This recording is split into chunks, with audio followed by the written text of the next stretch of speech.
오시느라 너무 수고 많으셨습니다. 또 사진하고 다른 인간이 나와가지고 너무 죄송해요. 이렇게 많이 오실 줄 알았으면 제가 오늘 머리 힘도 좀 주고 화장도 메이크업도 받고 올 걸 그랬는데 너무 내추럴하게 와서 너무 죄송합니다. 근데 여러분들이 이 귀한 시간 내주신 것에 좀 단 한 시간도 단 1분 1초라도 아깝지 않게 좋은 정보 드리도록 하겠습니다. 연고대를 여러분들이 이제 동시에 붙으실 거잖아요.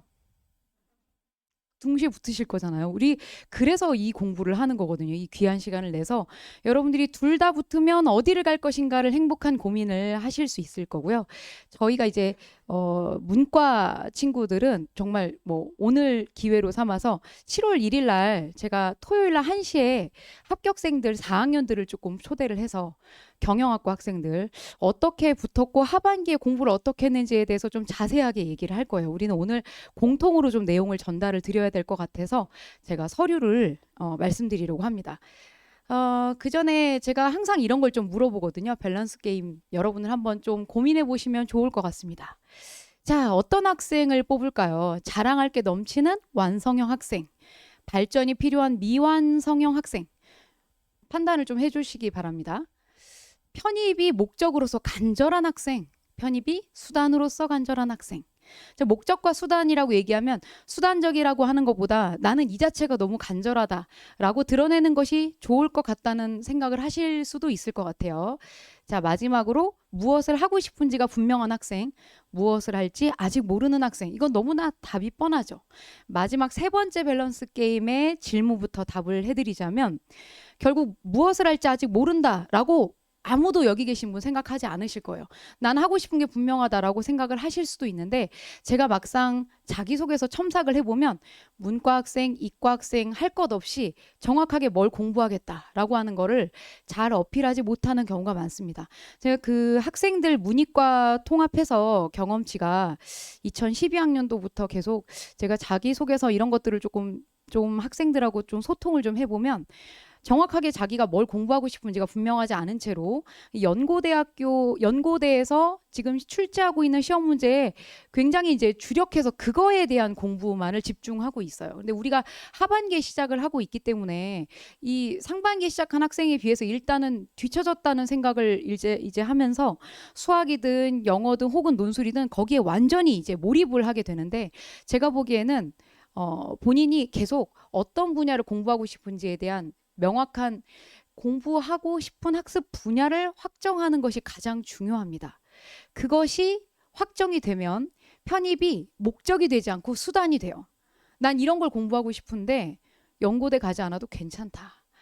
나는 이걸 공부하고 싶은 분명한 목적의식이 있는 학생이다라는 거를 어필을 해주시면 여러분들이 너무너무 매력적으로 보일 거기 때문에 안 뽑을 수가 없을 거예요.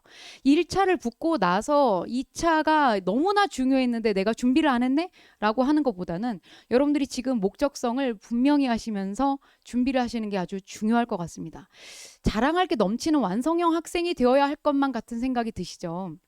그렇지만 여러분들은 지금 현재 대학교 1학년, 2학년 과정을 마친 3학년으로 진입해야 되는 학생의 기준을 가지고 대학 교수님들이 여러분들을 선발하려고 보고 있습니다. 그런데 내가 너무나 자랑할 게 넘쳐야 될 것만 같죠. 그래서 스펙이 없다고 굉장히 고민을 많이 하시는데 저희 합격한 학생들 중에서는 오히려 스펙이 전혀 서류를 10개까지 낼 수 있거든요. 10개 중에 단 한 개도 내지 않은 친구가 합격을 했습니다. 그래서 여러분들 합격하고 나서 제가 학생들한테 계속 물어보거든요. 너 같이 붙은 친구 중에 같이 공부하지 않은 친구 스펙이 뭐가 있었는지 조금 캐보라고 물어보라고 해요. 그러면 제가 스펙을 10개를 다 냈는데 따지고 보면 그 학과에 관련된 스펙은 별게 없는 거예요. 뭐 어디 봉사활동 했다. 영어 성적 내라고 굳이 요구하지 않는데 연고대를 기준으로 영어 성적을 자기가 냈는데 알고 보면 850점밖에 안 되더라. 이런 경우들이 굉장히 많아요. 결국 내가 무엇을 공부하고 싶은지에 대한 명확한 목적의식이 분명하면 자랑할 게 넘치지 않아도 나의 부족함을 인정하는 친구가 합격할 수 있습니다. 내가 A를 공부하고 싶은데 이 A까지 가는 과정에서 나는 이 부분이 부족해요. 그래서 제가 합격하기 위해서 이 부분을 제가 정확하게 공부하고 싶습니다. 라고 하는 목적의식만 분명해도 그 친구가 훨씬 더 매력적으로 보일 수 있어요. 애매한 것들로 자랑을 하다 보면 그 교수님은 얘 너무 완벽하잖아. 굳이 뽑을 이유가 없어요. 얘가 아니어도 얘는 우리 학교가 아니어도 괜찮을 것만 같고요. 또 이런 측면도 있습니다. 이 자랑이 과연 진실일까?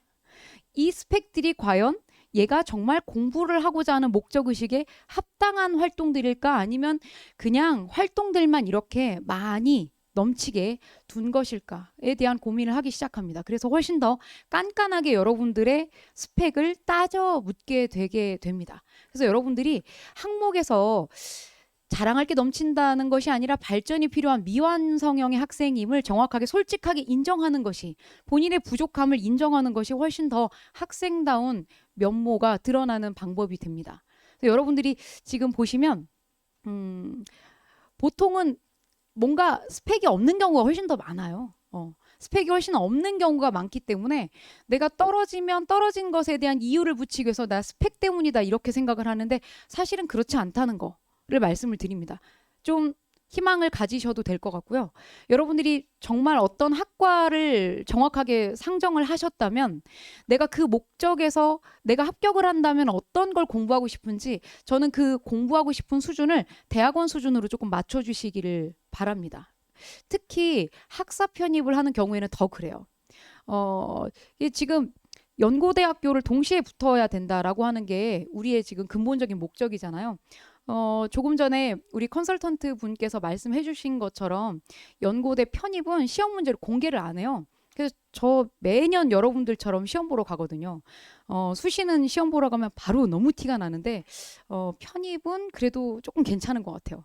좀 나이가 좀 있으신 분들도 많이 시험 보러 오시기 때문에, 시험 보러 저도 직접 가서 제가 가르치는 우리 학생들하고 과가 겹치지 않는 데를 일부러 찾아가지고 지원을 해서, 대체로 그러기가 쉽지 않거든요.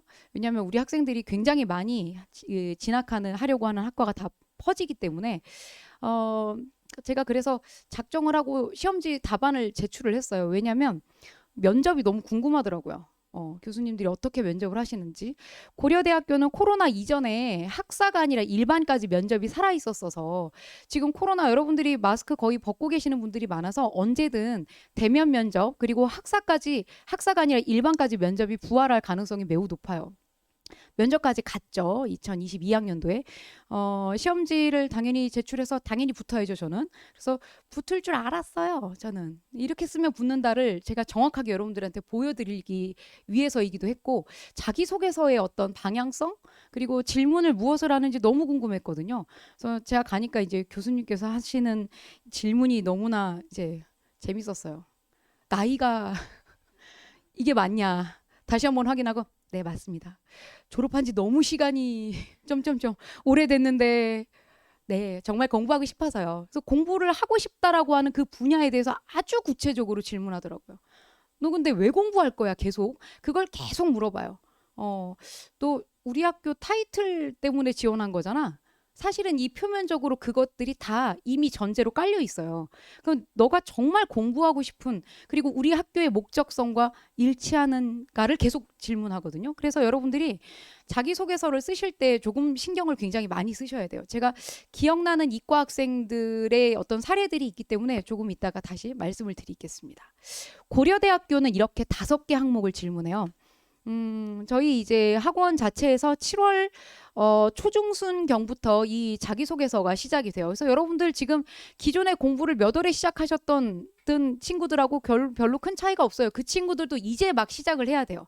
여러분들이 늦은 게 절대 아닙니다. 7월에 준비를 시작해서 합격을 한 케이스도 얼마든지 있기 때문에 지금부터 여러분들이 명확한 목적의식을 가지고 7, 8, 9, 10, 10일까지 열심히 달려주시기만 하면 여러분들이 둘 중에 어느 학교를 골라서 갈 것인가, 그 행복한 고민을 하는 상황이 펼쳐지실 거예요. 5개 항목 중에 1번과 3번과 4번은 너 공부 뭐 하고 싶어? 어떤 학생이니? 이런 걸 물어보고요. 2번과 5번은 그러니까 넌 어떤 사람이야? 너의 인성은 어때? 이런 걸 질문합니다. 그래서 오히려 1, 3, 4의 준비가 굉장히 탄탄한 친구들은요. 2, 5번이 너무 어려워요, 선생님. 이렇게 얘기하고요. 1, 3, 4가 준비가 전혀 안 돼 있는 친구는 저한테 자기소개서 1차 첨삭할 때, 제출을 할 때 2번, 5번만 완성을 해놔요. 그러니까 그것만 보면 아, 얘가 지금 전공에 대한 준비 상황이 어느 정도인지가 바로 간파가 되거든요. 당연히 이 앞에 어떤 학생인지에 대한 어필이 정확하지 않으면 좋은 성과가 나오기가 어렵습니다. 근데 1차는 3배수이기 때문에 여러분들이 1차를 붙으면 무조건 다 끝까지 갈 거라고 생각하지만 제가 본 많은 학생들, 특히 이과 학생들 역시도 1차는 붙었는데 2차에서 계속 낙방하는 경우들이 있어요.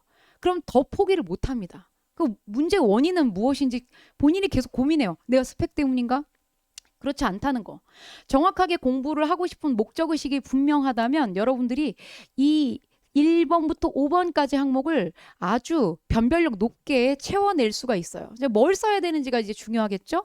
자, 물어보는 질문이 이렇게 되어 있습니다. 꽤 자세하게 질문하고 있어요. 제가 왜 고려대부터 말씀을 드리냐면 고려대 5천자, 각 항목당 1000자씩인데 이 5천자를 완벽하고 깔끔하게 끝내시면 여러분들이 연세대학교는 너무나 쉽게 할 수 있어요. 왜냐하면 연대는 1차를 붙고 나서 붙은 사람에게만 괴롭힘을 줘요. 그러니까 1차도 붙었으니까 2차 그러면 너를 소개하는 그 서류를 좀 제출을 해봐라. 그런데 고려대는 1차부터 이걸 요구해요.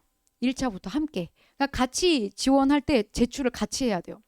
그래서 여러분들이 질문하는 항목이 1000자 안에서 이걸 구성해야 되기 때문에 어디에서 어디까지 몇 자를 써라가 아예 전혀 없이 그냥 1000자 이내예요. 1000자 이내. 그리고 참고로 말씀드리면 연세대는 서류를 아예 프린트 핸드아웃으로 뽑아서 제출을 하고요. 고려대는 컴퓨터상에 입력을 해야 돼요. 자, 입력을 해야 된다는 건 뭘 의미하는 거냐면 유사성에 걸리게 될 수 있다. 몇 %인지 돌려요, 프로그램을. 그래서 여러분들이 어디에 인터넷에서 도는 거 끌고 와가지고는 절대 합격할 수 없습니다. 유사성 소명을 하라고 하는 학생이 딱 한 명 있었어요. 제가 맡았던 논술 친구 중에 자기소개서 첨삭은 안 받았는데 유사성에 걸려가지고 이거 어떻게 소명해야 되냐. 네가 한 거라고 솔직하게 얘기해라. 제가 한 게 아니래요. 그럼 누가 했어? 써달라고 했대. 누구한테? 그러면 택도 없어요. 유사성 소명 일단 뜨면 떨어졌다고 보셔야 돼요. 본인이 본인의 언어로 쓰시는 게 가장 이제 그게 정직한 거잖아요. 일단 정직성에서 문제가 생기면 뭐 합격하기가 어렵습니다. 그래서 여러분들이 여기서 해당 모집단위 지원 동기 및 졸업 후의 진로와 계획 500자씩 끊어서 쓸 건지 아니면 지원 동기를 전체의 70% 이상 채우고 졸업 후의 진로와 계획을 30% 이내로 줄일지 이건 여러분들의 자율성에 맡길 수 있어요. 여러분들이 알아서 구성을 하시면 돼요. 근데 중요한 건 뭐냐면 내가 정말 분명한 그리고 이 학교에 꼭 가야 되는 명확한 계기가 있어야 돼요. 이제 어떤 거냐면 연세대와 고려대학교에서 어떤 프로그램, 어떤 커리큘럼이 있는지 모르면 절대 쓸 수 없는 이 항목이에요. 내가 연세대학교에서 이 영역이 있기 때문에 이 프로그램이 있기 때문에 나는 이 학교에 가야 되겠다라고 하는 분명한 동기가 있는 사람하고 연세대잖아요. 고려대잖아요. 그 뭐 이런 거 제일 쓸데없어. 가장 오래된 고려대학교는 뭐 유수한 역사를 어쩌고 저쩌고 완전 쓸데없어요. 그리고 어떤 경우도 너무 많냐면 너무 익숙해. 표현이. 그리고 문장이 이상해. 그냥 홈페이지 안에 홍보용으로 올려놓은 거 그거 그대로 따가지고 오는 경우들도 너무 많아요. 특히 이과 학생들이 그런 걸 되게 많이 하거든요. 학과 소개 그걸 그대로 가져와요. 그거 도대체 뭐 하는 거예요? 그러니까 본인이 내가 이 과에 가야 할 명확한 계기가 없다는 걸 역으로 증명하는 꼴이 되기 때문에 내가 왜 어떤 학과를 왜 가고 싶은지를 써야 돼요. 건축공학과 지원한 친구가 있었는데요. 이 친구한테 제가 아주 말도 안 되게 하드 트레이닝을 했는데 어떤 거였냐면 너가 이 학과에 가야 될 만한 이유를 교수님들 쫙 추려서 논문을 일단 보라고 얘기했어요. 이게 어떤 상황이면 가능하냐면 7월, 8월에 시작하면 그게 가능해요. 근데 마지막에 12월에 원서 제출을 해야 되는데 그때서야 부랴부랴 그거 할 수가 없습니다. 왜냐하면 교수님들 논문을 봐야 되기 때문에. 그래서 왜 우리 이런 거 있잖아요. 이거는 여러분들 서면으로 만나시는 소개팅 이라고 생각하시면 돼요. 여러분들 소개팅 해보셨어요? 미팅 소개팅? 혹은 지나가다가 헌팅 요새 그런 거 안 하나? 자, 뭐 처음 만난 사람 소개받았어. 그런데 나는 저 사람 별로 관심이 없어. 이렇게 나왔구나. 그래 대충 해치우고 나가야지. 이런 생각을 하고 있는데 갑자기 뭐 혹시 뭐 좋아하세요? 라고 물어봤는데 내가 좋아하는 거하고 관심사가 딱 맞아. 그거 어떻게 하세요? 저 그거 좋아하거든요. 어머, 이 사람 센스 있네. 이게 되죠. 무슨 얘기인지 알죠? 그거랑 똑같아요. 교수님이 연구하고 있는 논문의 흐름을 알고 있다. 혹은 적어도 연구 분야를 알고 있다라고 하면 저 사실 교수님 A라고 하는 이 분야 관심이 있습니다. 우리 그 경영학과 합격한 친구 중에 공유경제에 대해서 쓴 친구가 있었어요. 저는 공유경제를 공부하고 싶습니다를 썼는데 아주 디테일하게 썼어요. 우리나라의 공유경제 사업이 왜 지속 가능하지 않은지에 대해서 면밀히 연구하고 싶다에 대해서 썼어요. 굉장히 디테일하게 썼죠. 그냥 저는 경영학과에 공부를 하고 싶다. 뭐가 제일 안 좋냐면 저희 CEO가 되고 싶거든요. 그래서 경영학 공부가 필요합니다. 완전 막연하죠. 근데 그게 아니라 나 공유경제 공부하고 싶어요. 향후 계획은 뭐 졸업 후에 진로는 이런 진로 다양하게 있는데 나 아직 정확하게 확정 못했으나 나는 공유경제가 공부를 하고 싶다. 이런 공유경제의 어떤 시스템 플랫폼을 어떻게 확장할 것인가, 어떻게 지속 가능성을 증가시킬 것인가에 대해 썼어요. 그거 왜 썼겠어요? 교수님이 그거에 대한 연구 논문을 쓰신 분이 여러 분 계셨어요. 그리고 그때의 트렌드였고요. 몇 년 전 얘긴데. 그래서 그 합격한 학생이 7월 1일 날 올 거거든요. 그래서 이제 그 얘기들을 또 같이 어떻게 그걸 구체화할 수 있었는지에 대한 얘기를 또 나눌 건데 정확하게 내가 뭘 공부하고 싶다라고 하는 것이 있어야 결정적인 어떤 에피소드 이런 게 있어야지 이 친구가 쓴 글이 정말 이 친구의 목적의식이 분명하다라고 하는 그 근거가 되거든요. 그래서 여러분들이 그 명확한 계기가 없으시면 만드세요. 저런 거 금방 만들어요.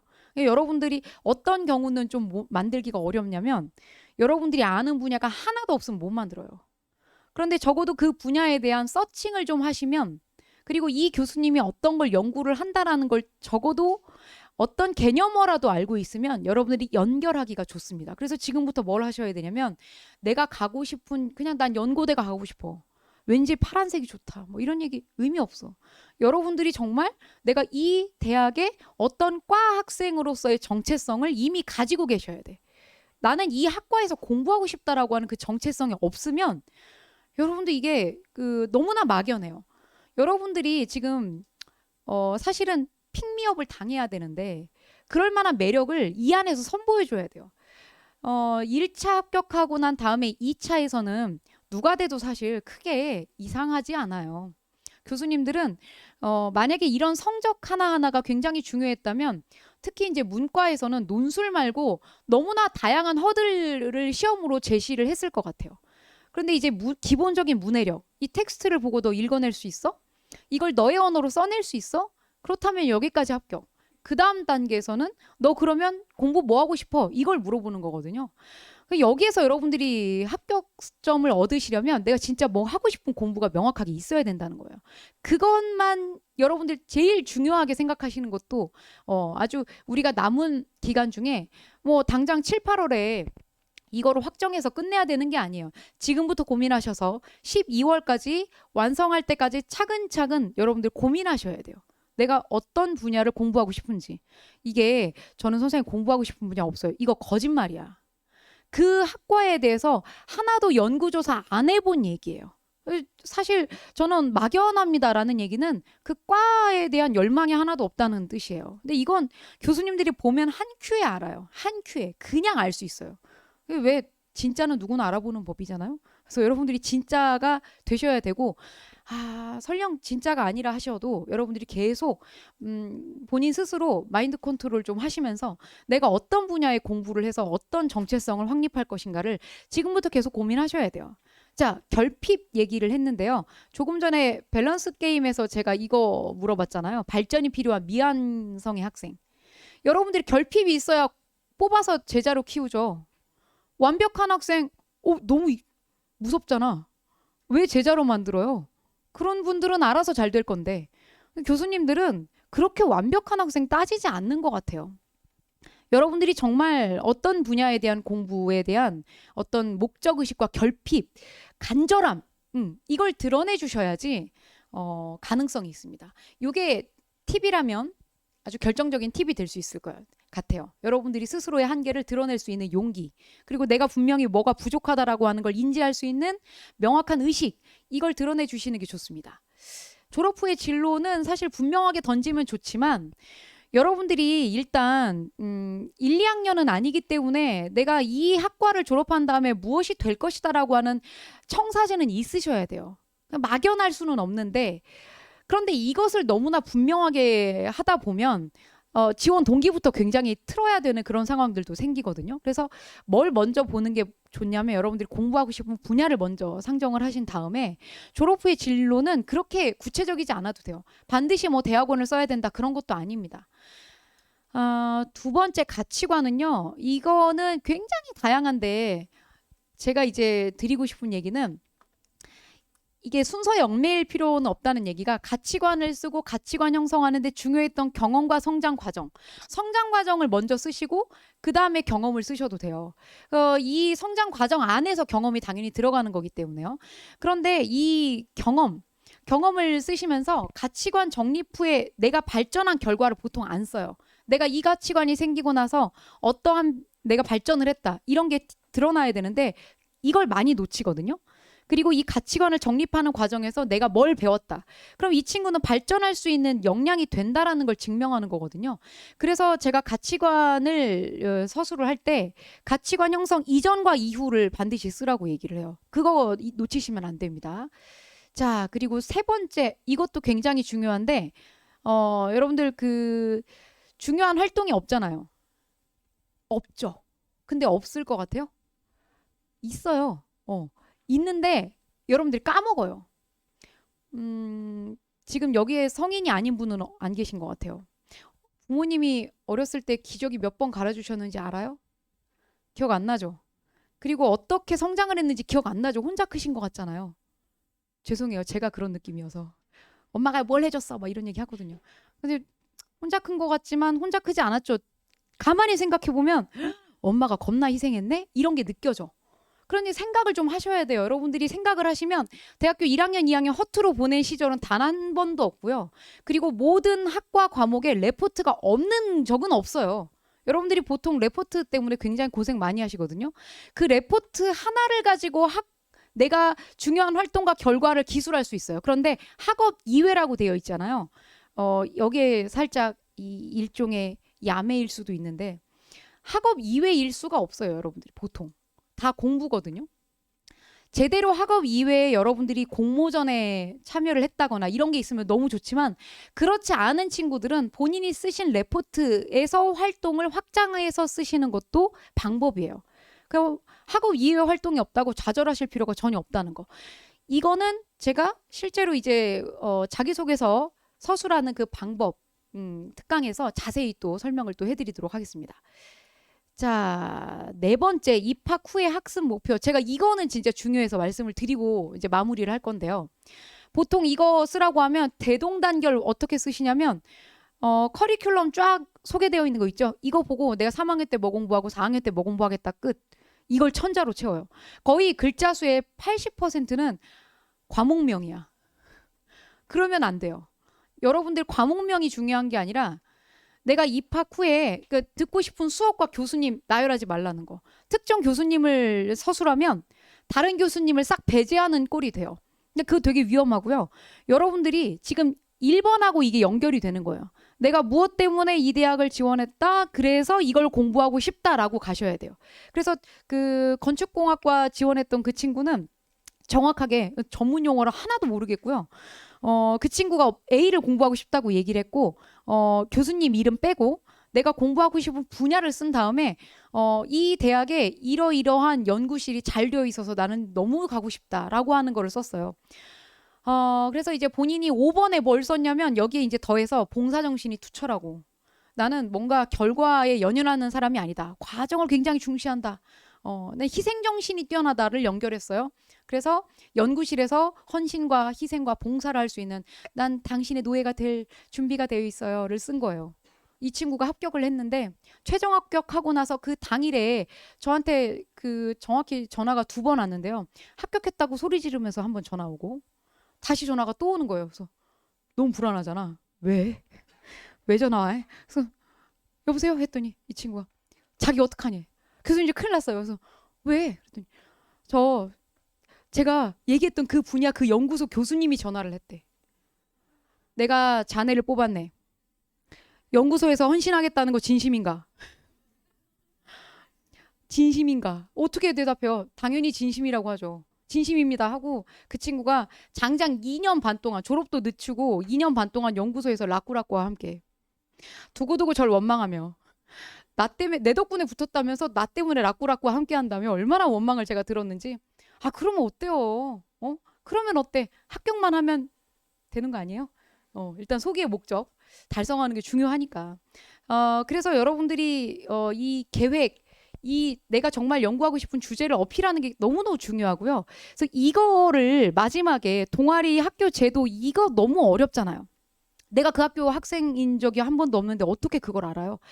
그래서 제가 7월 1일에 4학년들만 쫙 불러다가 우리 학교에는 뭐가 좋다라고 하는 저희 이 김영안의 작은 고연전, 그럼 곧 연대생이 너무 싫어하니까 연고전을 한번 해볼 계획이에요. 그래서 우리 학교 여러분들이 주변의 인맥을 총동원해서 연고대에 어떤 제도와 어떤 프로그램이 잘 되어 있는지 이런 걸 좀 알아볼 필요가 있어요. 근데 그만큼 그 학교에 대한 열정을 가지고 조사를 했다는 증거가 되기 때문에 여러분들이 이걸 조금 잘 정리를 해주실 필요가 있습니다. 그래서 이거 제가 이게 사례인데 대충 한번 보세요. 딱 작은 따옴표가 지금 과목명이거든요. 이렇게 하면 떨어진다. 실제 이 동일한 학생이에요. 저희 학생 중에 이런저런 다양한 친구들이 많은데 이 친구가 그래서 다음에 포기를 못하고 재수를 했어요. 1차도 안 붙었는데 다시 와가지고 제가 얼마나 깜짝 놀랐겠어요. 제발 그냥 학교 다녀 라고 얘기도 했어요. 근데 아니래. 자기 진짜 공부하고 싶은 게 생겼대. 지금 보시면 뭐 서양 고대 중세 정치 사상, 현대 정치 철학, 정치외교학과 학생이었어요. 그런데 이 친구가 경영으로 틀었어요. 다음 해. 왜냐하면 본인이 정말 경영학을 공부하고 싶다.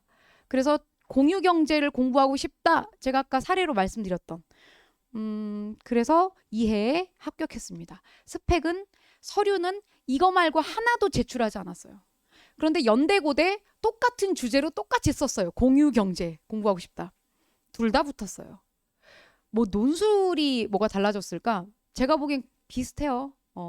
비슷한데 정말 한 목적적인 어떤 의식이 명확하기 때문에 논술에서도 더 강한 의지가 있었던 거라고 생각을 하거든요. 그래서 여러분들이 이런 식으로 뭔가 구체적인 목적의식이 확립이 되시는 게 합격의 지름길이다라는 얘기를 말씀을 드리면서 이 자리에 오신 모든 여러분들 합격하시기를 기원하고 축복합니다. 제가 여기서 마치고요. 현장에서 여러분들하고 뭐 이과 학생들은 뭐 자소서 첨삭 때나 보거나 아니면 못 볼 가능성이 너무 높을 것 같은데 어쨌든 여기 선생님들 너무 잘 가르치시고요. 다들 검증이 되신 분들이기 때문에 마음 편히 남은 5개월 집중해서 공부하실 수 있을 거라고 저는 믿거든요. 그래서 여러분들이 긍정적인 의식을 조금 바탕으로 하시고 내가 연고대를 둘 다 붙으면 어디를 갈까라고 하는 행복한 고민 속에서 이 남은 이 기간을 좀 보내셨으면 좋겠습니다. 합격을 기원하면서 저는 물러가도록 하겠습니다. 수고하셨습니다.